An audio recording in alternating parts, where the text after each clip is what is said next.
to Sandy and Nora's podcast.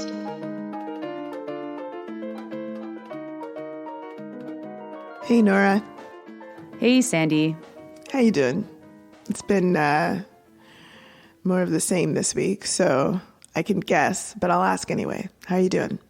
Yeah, it's been more of the same. I'm okay. And the worst is that the same is this horrifying violence on the people of Gaza and in the West Bank increasingly.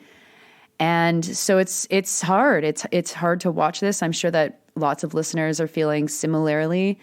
And it's especially hard to see how far away what people on the ground are saying from people who actually have power in this country and in other countries as well. And I think that creates... Wait, what do you mean? Didn't Justin Trudeau call for a humanitarian pause yesterday? Okay, can we talk about that? Let's start let's talk this about episode by talking about that. So let's get through the as they say in the thick of it, the Oxford pleasantries, and we'll get into this. So I'm okay. How are you? I am feeling quite similarly to you. I feel as though, my phone is kind of stuck on the Al Jazeera live feed and listening to different takes from folks in terms of analysis and trying to really understand through the fog what's happening, and also, deal with the sort of wretchedness that one feels when you see how you feel about the tragedy and the destruction and all that should be unthinkable, how you see all of the different organizations, human rights organizations, NGOs, political organizations, unions. You see all of the amazing solidarity protests around the world. And then you see the McCarthyism and the fact that the people in power are not in the same place. And it feels like a jumble in my head. It's like what to make of this and how to stretch it out so that it makes sense, knowing that it will never make sense because this does not make sense. And that is, it's hard to put into words that sort of weird experience. But that is how I'm doing. Well, let's try to stretch that out and make sense of all of this in this week's episode, because I think that that's what's really necessary. That's really what is absolutely necessary right now, especially considering the propaganda that is so strong, trying to get us to believe other things, to believe that that ambulance is Hamas, that school is Hamas, that street is Hamas, that bakery is Hamas. Everything is Hamas, even though 70% of the victims are women and children who are not likely members of Hamas. So we'll get into that, but let's do some housekeeping first. First, Winnipeg, we are still coming for you. We're coming for you. We're going to have a really great live show in Winnipeg at the end of the month. If you haven't gotten your tickets yet, you should, because they are selling quite well at thepointofsale.com. Please get your tickets. We would love to see you out. Yes, and you can get tickets. I've embedded the ticket store on the website episodes, the main episodes. So sandynora.com, just go to the main episode of the week and you'll see that link there. And there's also a Facebook group just to remind people to go. So our Facebook event. So whatever, we'll see you in Winnipeg. And Sandy, we got some gratitude. Oh my God. Gratitude is always great to start with. Yeah. So thanks to everybody this week who's donated to the podcast. That's done through patreon.com/Sandy and Nora. In a lot of, thanks also to people for the kind words, for sharing the episodes. As independent podcasters in this country, like all of the forces that try to make sure that no one hears Sandy and Nora are in full operation. And so we really do rely on word of mouth. That is the most important way for us to get listeners. And Sandy, I think that I got some new people tuned into the podcast and a couple of talks that I've done in the last couple of weeks. Oh, that's great. Hello, new listeners. Thanks for joining us. That's right. And if you were there wondering what the hell is Nora Loretto going to say about health and safety, I hope I blew your minds. But this week especially, thanks so much to Nat, Cyril, who I think is giving us our first donation in pounds, which is cool. Rachel, Jared, Morgan, James, Steve, Karen, Nitya, and Mark. Thanks, everybody. Thank you all so much.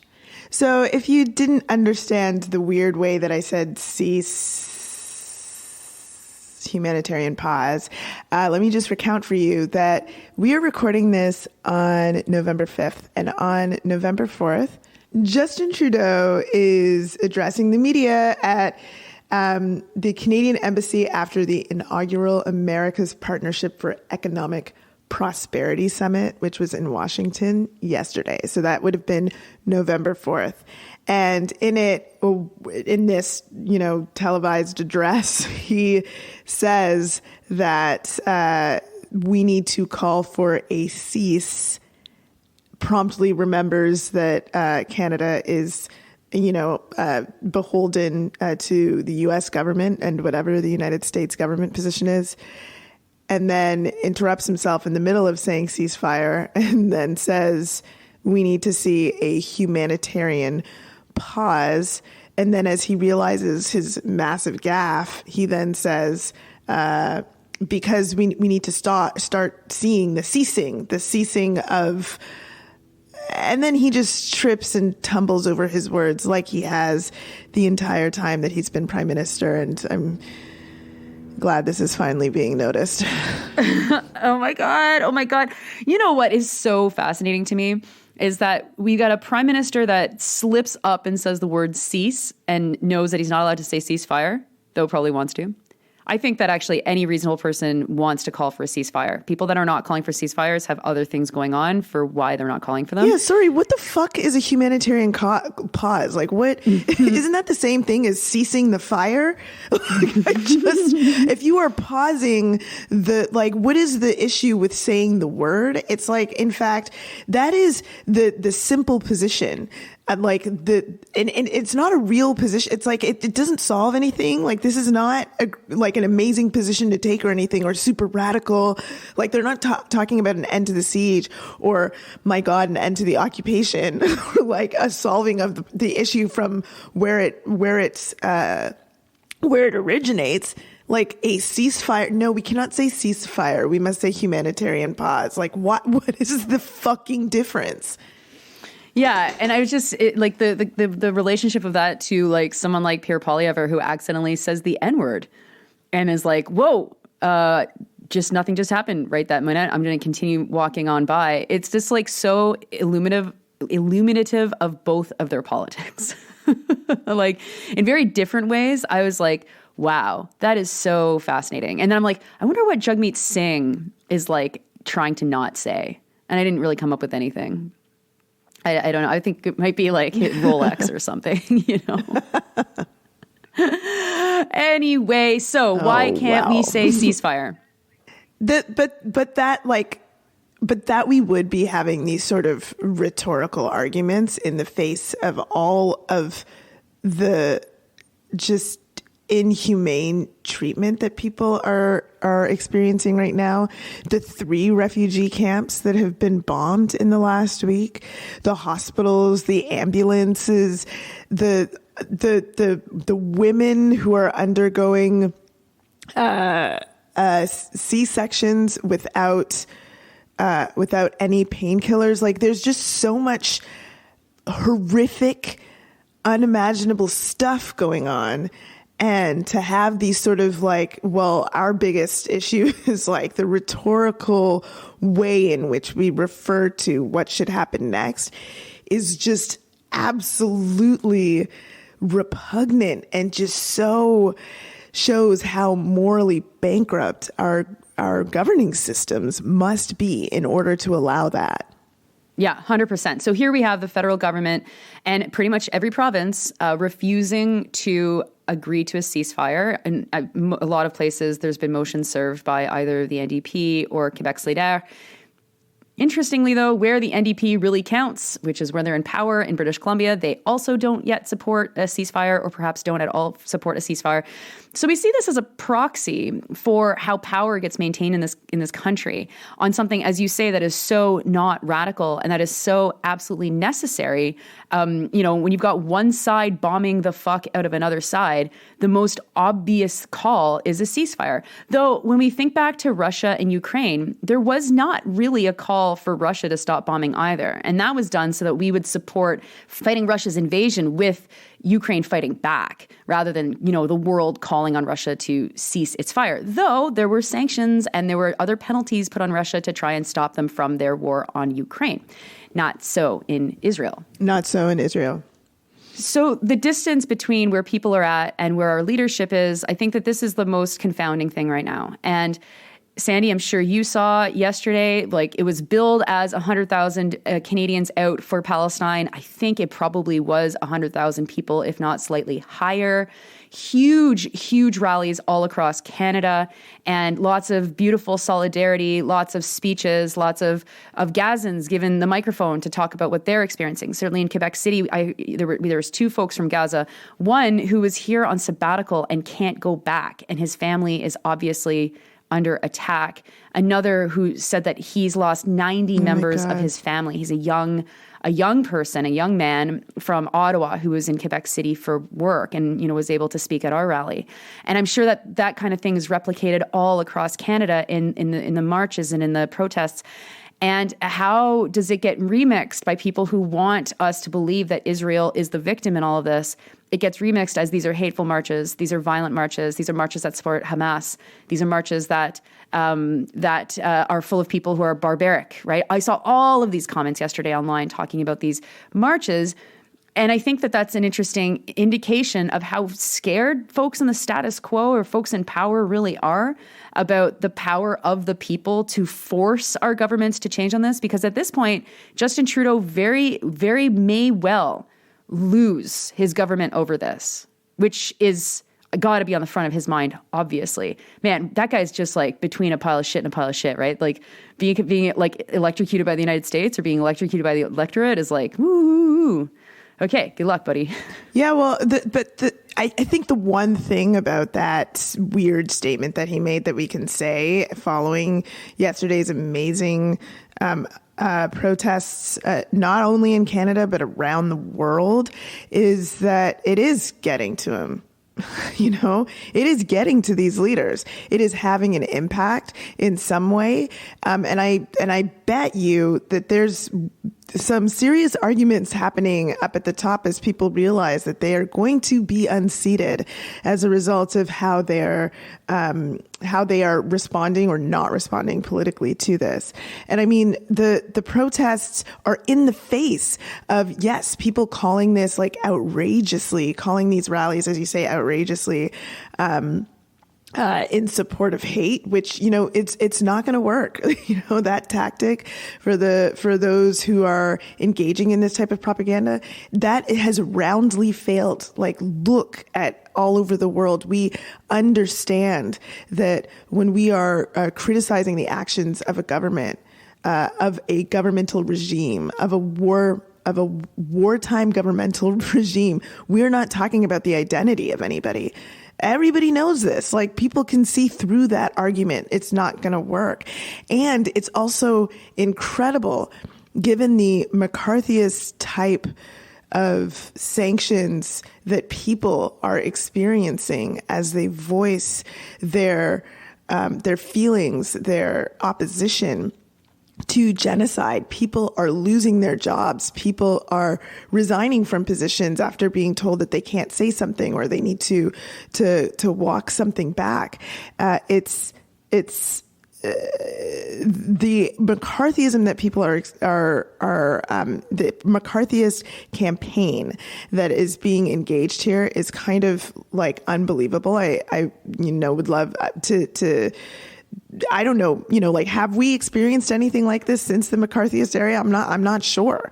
And yet still, people are taking those risks and getting out on the street. And Have you seen these actions both in Oakland and Belgium? I think that they're worth mentioning a little bit because they're just so inspiring of like the ways that the types of things that people are thinking of doing. Yes. Why don't you tell us about them? Sure. So first off is, the labor movement in Belgium, the union representing the airport workers, they were all aware that they were handling weaponry that was going to be taken to Israel in support of the war. And so the unions, the workers themselves have decided that they are calling on all of their members to no longer handle that material and just refuse, that their work will not be used to support the war. And this is like an amazing show of solidarity and also just an amazing expression of what the power of workers are. Like, yes, countries around the world are supporting Israel and the war effort in different ways, led, of course, by the United States. And they are dependent on average people closing their eyes and continuing to do what their supervisors are telling them to do in order to get all of those that weaponry, that the machinery of war where it needs to be. And so for people and unions in particular to say, no, we certainly will not be supporting this, that is a massive kind of power that workers have. And it's the kind of like creative action that labor unions should be working towards taking, and the type of power that they should be flexing whenever there's some sort of repugnant situation going on, like this attempted genocide.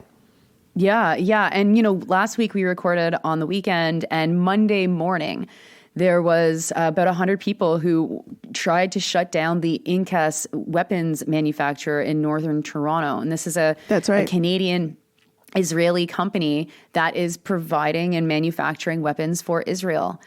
There is direct connections between us, our tax dollars, the tax dollars that Incas got from different kinds of grants in this country, because all corporations just get so much public money in this country. It's really disgusting. The help that they've gotten from governments on trade missions with Israel to solidify different deals and stuff. Like, we are very implicated in this. And, the protest at the facility that same day, something like 33 or 27 member of parliament offices were occupied all across Canada, demanding that those MPs call for a ceasefire. And then now this past weekend, with this huge expression of peace and anti-war sentiment, which, people have been a little bit weird with like, this is the biggest rally ever had. And it's like, it's not the biggest rally ever had. I mean, even February 15th, 2003, which we've talked about on the show, it was a massive, massive rally. The world said no to war. I don't know how this compares to February 15th. I'd have to go back and look, but it doesn't matter because they are massive. They're massive in the context of what's happening. They're massive in the context of Canadians saying we deny what we see. We deny our government's positions. We refuse to be supportive of that. This is settler colonialism in overdrive, and we see what settler colonialism looks like in Canada. So we have an understanding that is, maybe even more profound than a lot of other countries might have, or at least we have a different, unique perspective on it. And that's why it is so important that these actions continue and we continue to put pressure on politicians, because it is very clear that people are starting to crack. Very, very clear. A lot of attention been put on Justin Trudeau. I think that this is actually something that's damaging François Legault in Quebec. So this is a guy who had record high support throughout his first mandate. And he has refused also to condemn what's happening and call for a ceasefire, which in Quebec is really weird because this province actually has a long history of standing with Palestine. For many, many, many years, like this province has had very strong Palestinian relationships. And here comes a prime minister who is much more aligned to Canadian nationalism, right-wing Canadian nationalism. And he's like, oh, we're going to open an office in Tel Aviv to promote Quebec business. People don't like that. And we're seeing massive protests in Montreal and Quebec City. And I think that, you know, his popularity is dropping like a stone. And now there's other things happening, and people should be aware that we're about to walk into a couple of weeks where about 620,000 public sector workers are going on strike. Starting yesterday, the first rounds of strikes have started yesterday in Quebec. And so there's just incredible movement of people power that is so exciting and so potentially transformative. And when we talked in a previous episode about how this is a paradigm shifting moment, it is a paradigm shifting moment. And when the paradigm shifts, it means we see these backlashes. Like you said, you know, has it been as strong since the McCarthyist era?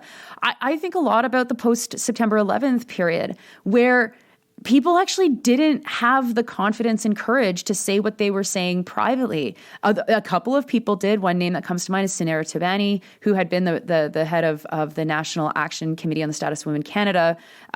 She got in. She was totally harassed and experienced a ton of abuse for comments that she made right after September 11th. And then you can think of other people like the Dixie Chicks or whatever. But very few people were willing or able or had the capacity for whatever reason to say these things. Here we are in a similar-ish situation, and people are saying these things and saying, I don't care what the repercussions are going to be, because it is more important for me to condemn violence and to stand up for justice than it is for me to worry about my career. Like, that's basic. And, you know, I think of these, did you see the wait staff at the Moxies in downtown Toronto who came out and showed solidarity, and then like Zionist activists mobilized to get them fucking fired? Like, are you kidding me? You're going after young women in the service industry as if they can't like probably find any other job anywhere, because it's the service industry. There's always jobs. Like, fuck off, actually. They don't have a right to say maybe killing 10,000 people in 3 weeks is bad. They don't have that right. You don't know if they've condemned. Maybe they condemned Hamas first. Maybe they condemned the attacks on Israelis first, and yet they still support a ceasefire. They still support peace in the Middle East. And you go and you get them fired. That kind of stuff changes people's lives and changes people's understanding of their relationship with power. And it sucks. And we need to support people that go through those experiences. And we need to find ways to give people the confidence to be able to speak out. But it also shows just how tenuous the grasp is of people with power on this issue. Yeah, that's comment that you made in reference to folks talking about this as like the biggest that they've ever seen. I think the reason why people say that or feel like an inclination to say that is not just because, you know, there's like no history in news media, but also because like there's this idea that if we say that this is unprecedented, that, you know, then they'll have to do something, like, you know, they'll have to know, like they have to take action. But actually, I think it is stronger to reference the times when it has happened before to these sorts of numbers, because again, that those anti-war protests in 2003, they certainly had an impact on Canada deciding not to support the invasion of Iraq. You know, the 2009 Tamil protests in Toronto, which were the largest that I've ever seen of any uprising in Toronto. And I think probably largest ever. Like, not only were there massive demonstrations, but they were consistently massive. That had an impact on the way that Canada was paying attention to what was happening in Tamil Eelam and the response to it. And so it's actually stronger to say, like, we haven't seen something like this since this time, and this is the way that the government responded at that time. And I do want to just to raise up this one other protest that happened, which is the one in Oakland, where protesters stopped a ship or delayed a ship that was going to be delivering weapons to Israel by sea. Like, you know, people are taking these really courageous actions, and this McCarthyist stuff, like all the law schools. Oh my God. You know, it's like, guys, are you fucking kidding? Yeah, it's law student. Like, they are paid to debate. Okay. Like, that's what they do. Right. And it's just like these law schools across the United States and now Canada as well that are taking there's students and professors who will be signing messages of support, statements of support of Palestinian people. And then there's these McCarthyist campaigns going on, trying to encourage law firms not to hire these students who have put their name to a document that is saying, we want peace. It is kind of out of the realm of the imaginable, but this is the thing, is that someone had to imagine it for it to be happening in this way. And so, our imaginations just have to be better. And I think as people who, are not intent on destroying whole cultures, whole ethnicities, I think our imaginations can be better than the people who are just desperate for death and destruction. Yeah. And then also that anticipate things getting even more weird in terms of how people talk about this. Because, I sympathize somewhat with someone whose entire existence has assumed, it's a given that Israel is just and does just things and is a democracy and whatever. Like, we all grow up with different scripts that are, imperfect or sometimes wrong or whatever. Like, it's difficult to break out of things that you've always understood to be true. And so as a lot of people who struggle to explain and to justify what is completely unjustifiable, and people who might otherwise never try to justify such things, it's going to get weirder and it's going to get worse. There's going to be more name calling. There's going to be more charges of hateful speech or whatever. And it's because things are getting way worse. Like, I think in the first episode where we talked about this, we asked how many deaths was it going to take for it to actually matter? And this is the critical question. The official death toll seems to be past 10,000. I've seen Israeli sources putting it actually at 20,000. This puts this campaign in the post-World War II period in the stratosphere of massacres. I wrote about this on Substack. So if you actually want to see the list of other massacres being within a very short period of time, not how many people died over the entire invasion of Iraq, but it's very, very short period of time in a very small space. And, of a people who cannot leave, of a people who are controlled by the same hand that is bombing them. And there has to be a limit to the revenge here. Because this is all about revenge. And if you honestly believe, and this is what I find the most confusing of the people's rhetoric who are still invested in Israel being correct on all of this, that if you still believe that, and you still believe that Hamas, the existence of Hamas, their very existence, is the threat, that they need to be eliminated for Israel and Israelis to be safe, do you actually think ethnic cleansing and genocide is going to be the way to do it? You can't actually think that. So if we assume that you can't individually target every single Hamas person, because we already know that hundreds of people are being killed in these strikes apparently to kill a single Hamas individual, which is I don't even buy that. The line is so ridiculous that it's the proof is there, but fine. Let's say we believe that. How many is it? Is it 500 is okay? Is it 1,000 is okay for every single Hamas individual to be killed? Who is Hamas? We're talking about people who've lived under siege for 20 fucking years. Do you think that they're going to have many warm feelings towards Israel and the humiliation that they're experiencing and the years of death and destruction that has been their lives? And we sit back in North America and it's well, Hamas needs to be killed. I mean, you want to kill Hamas? You end the occupation.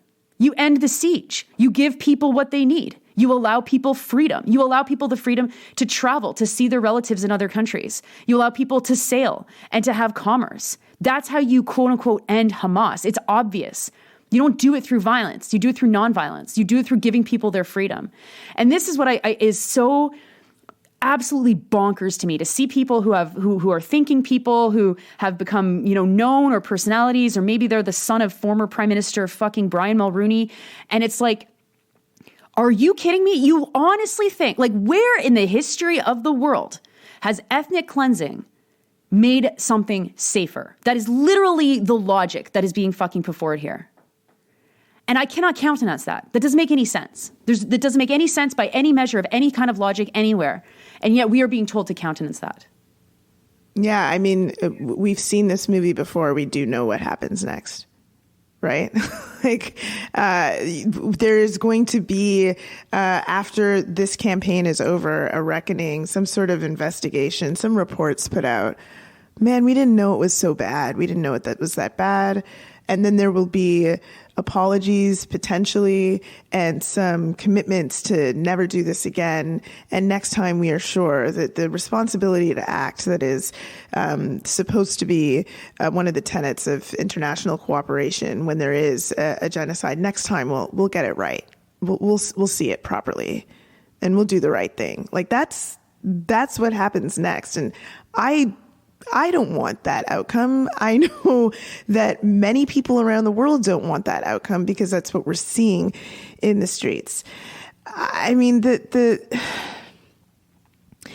awfulness of this is really hard to express. You know, we spoke already about the hospitals, the ambulances, and now more water supply have been bombed in the last couple of days. The last remaining bakery in Gaza was eliminated. I mean, the solar energy, solar panels are being bombed so that energy can't be delivered to the places that need it. Like, not only is the death toll what it is and the injury toll what it is, it's like it's gonna get worse as people are unable to get the care that they need, in the acute care that they need when they are being injured, as people are unable to get access to clean water, as disease spreads. Like, there's going to be so much more to this that is going to make that death toll and the changed lives numbers skyrocket. And so, like, in this place that we're in, you know, we take a look at what are supposed to be our democracies and we do what? We say what? I mean, I think that this is like one of those critical moments, like in the same way that I felt like the pandemic was one of those critical moments where we should be taking a look at our governments and saying like, okay, we absolutely need to build something different.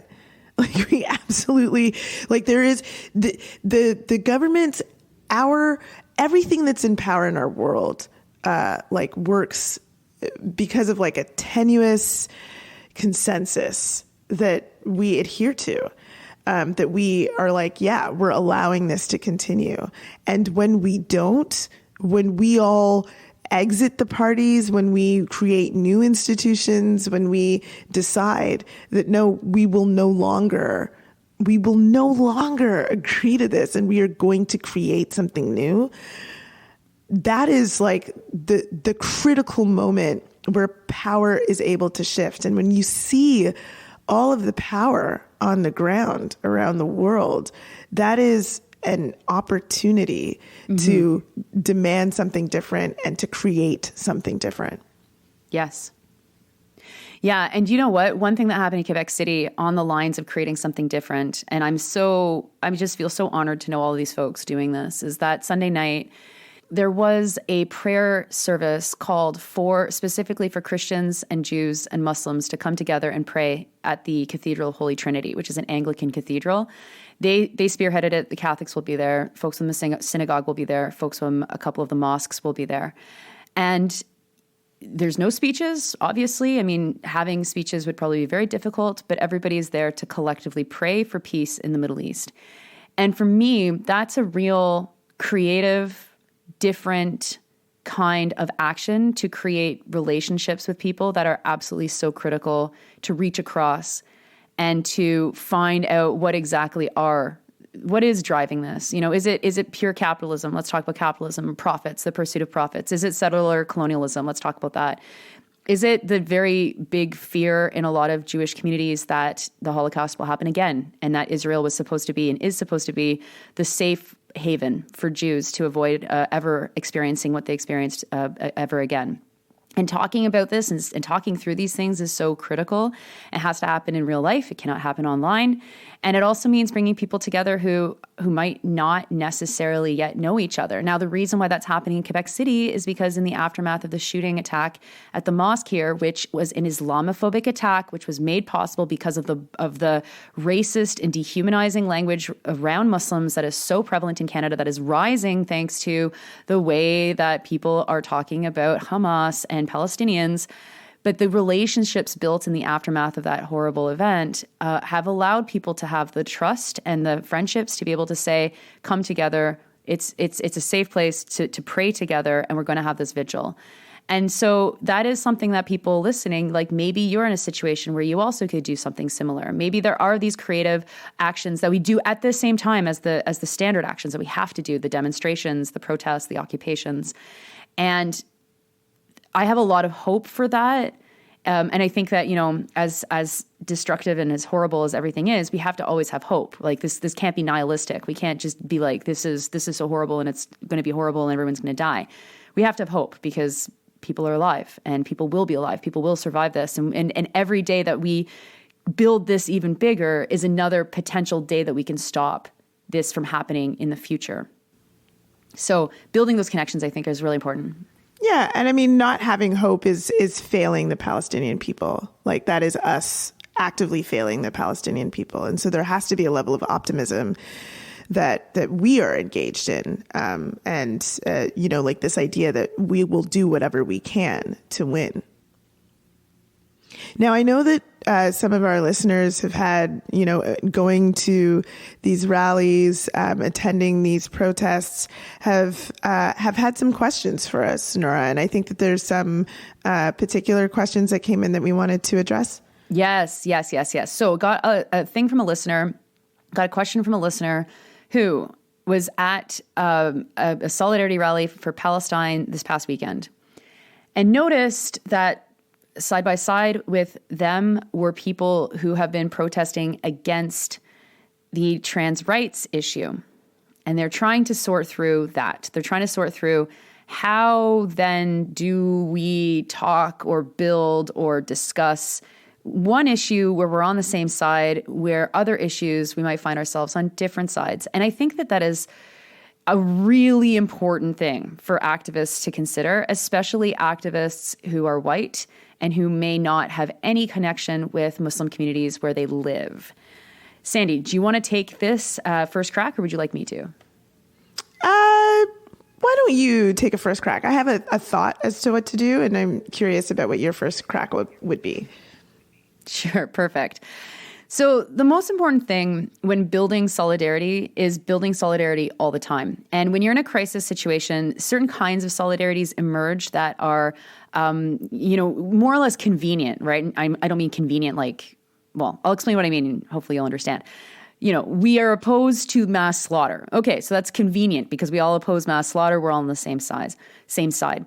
And that convenience is important because there isn't any time for us to learn about what's going on necessarily because there's a time crunch, right? There are people dying every minute. And so we have to express our solidarities very, very quickly. That is much easier done when you know people already, when you're already doing work together. And when it comes to bridging divides that feel like they are difficult to bridge, let's say you are an atheist and you want to work with religious communities. That can be difficult because as an atheist, you feel very strong in your opinion that there's no such thing as God and prayer is silly and why would we do these things? And a religious person thinks that, of course, there's a such thing as God and we must, pray and honor God in the way that our religious doctrine says that we should do it, right? Those are kind of not reconcilable positions.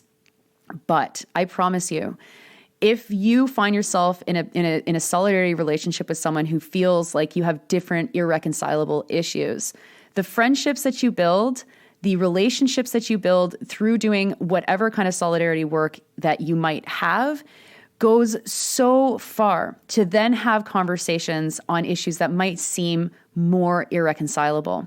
And especially on the trans issue, which might feel bizarre or difficult or wrong or incomprehensible, where there is education that needs to happen. You cannot do that education at all if you aren't in relationship with someone. So how do you build relationships with someone? Well, there's always like good queer organizing is going to be intersectional. It's going to include religious people. And if you're doing queer organizing and you look around the room, you're like, wait, we don't actually have committed religious people here. That's a gap, right? Or maybe not just, maybe there's like a couple of like, I don't know, Unitarian church people who are like, cool, but like, well, we're missing a lot of other folks. So then you got to build that into your activism in another space. If you're entering into spaces and you're recognizing people who are on the other side of an issue, chances are they're recognizing you too, right? And so smiling at one another, maybe having a conversation, not about the issues of which you disagree, but just introducing yourself or saying, wow, I haven't seen this many people out in a long time in Regina. Isn't this great? There are so many ways to be human about this and to not be worried about the demarcated lines in the sand and to build those solidarities. Because if you ever find yourself at a rally where you're super passionate and your opponents are someone you know, who you've struggled with, who you can talk to, the dynamic completely changes. And there's trust on both sides to have a conversation honestly and say, what is the issue here? What's the source of these politics? And how do we find ourselves in a place through reconciling our differences that we actually can build solidarities that will endure? Yeah, I mean, unsurprisingly, we have similar approaches to this. Like my thought, I know that the folks who are asking this question were kind of like trying to grapple with is now the time, like in this rally, do I approach this person and say, and probably not, like that's probably not the greatest time to talk about the thing that you disagree with when you are coming together on something that is of equal importance that you do agree on. But it is the time to make the connection with that person, I think. I think it is the time to do that. Because what we need when we are so polarized and opposed on different sides of an issue is for a door to be opened where one can listen to one another and hear what the other is saying. What we don't want is to kind of replicate the internet in real life. I will block that person as I walk down the street. I don't see you. I don't recognize you, whatever, but you do recognize them. And look, as we've said many times before, you do not have to be friends with everybody that you organize with. They may not be people you want to have dinner with, but part of organizing is having conversations with people and convincing people to be on a particular side of an issue, trying to make an issue massively popular with the masses.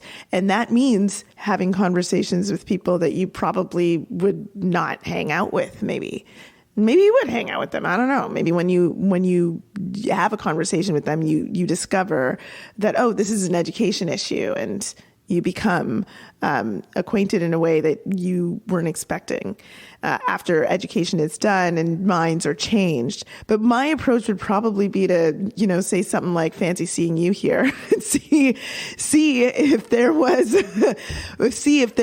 a way that sort of conversing, some sort of connection could continue so that I could have those types of conversations. Now, the level of risk for people is going to be different. If you are trans yourself and are walking in that rally and see someone who you saw in an anti-trans rally, you might have a different calculus about whether it makes sense to put yourself in that position.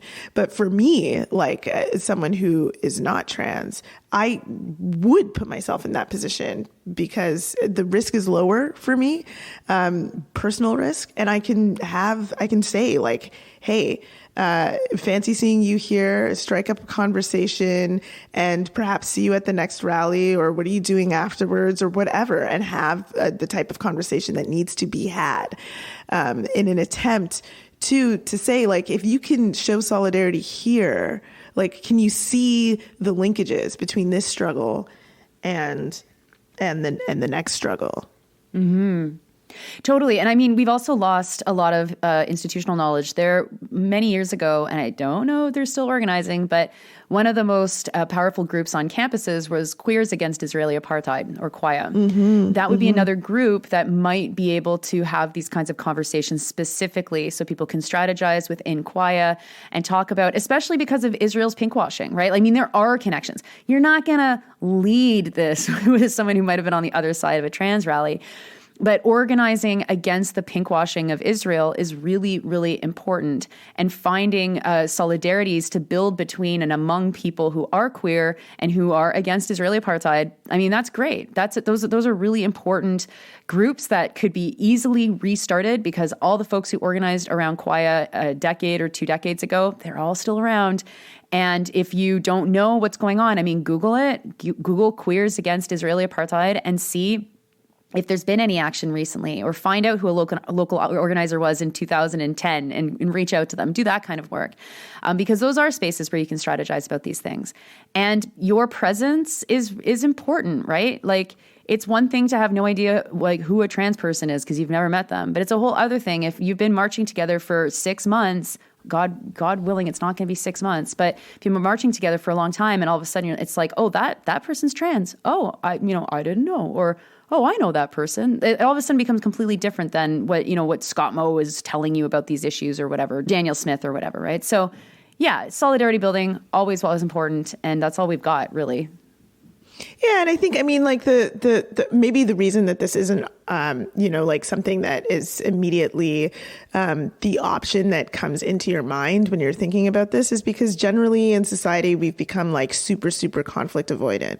But the issue, like all of these issues that we're struggling on, you are going to have conflicts. You're going to meet up against inertia. Like, that is the way our society is set up, is that it is hard to change minds. It's hard to create paradigm shifts. But that's part of the work. It's something that we have to be prepared to do if we are serious about struggling for the causes that we so often are talking about on this podcast and elsewhere. And so I think, having that sort of conflict-laden conversation is important, because it prepares you for the next conflict-laden conversation, and it takes the power away from any other conflict that you could kind of imagine, like the action of people taking over MP and MPP offices. That is, that's a groups of people who have like overcome that sort of conflict avoidantness in order to make a really impactful statement, make their position known, to try to shift the way things are happening in our world. And I mean, Nora and I can tell you, like, there's nothing more like that will make you feel like you are fucking invincible than like sitting in a room full of people, or maybe online. Nora will have to tell you about that more than me, but sitting in a room full of people who are like, making you eat shit because they disagree with something that you are quite passionate about and you're on the right side of. Like, if you have to hone your argument skills by sitting in a room full of people who are just like, trying to make you to agree to something that is morally repugnant, like there is no conflict that whether it's a conflict with a friend or a family member or afterwards, like that you are going to like feel like you can't overcome. And you might as well train yourself on an issue that is so the morals on it are so like that there's no argument that is going to work on you, because I promise you it's not as bad as it seems like it's going to feel to engage in that one-on-one conversation where someone might just simply disagree with you. It will help you prepare for those times when you might be deciding to put your body in a place like an occupation of an MP's office to say, no more genocide.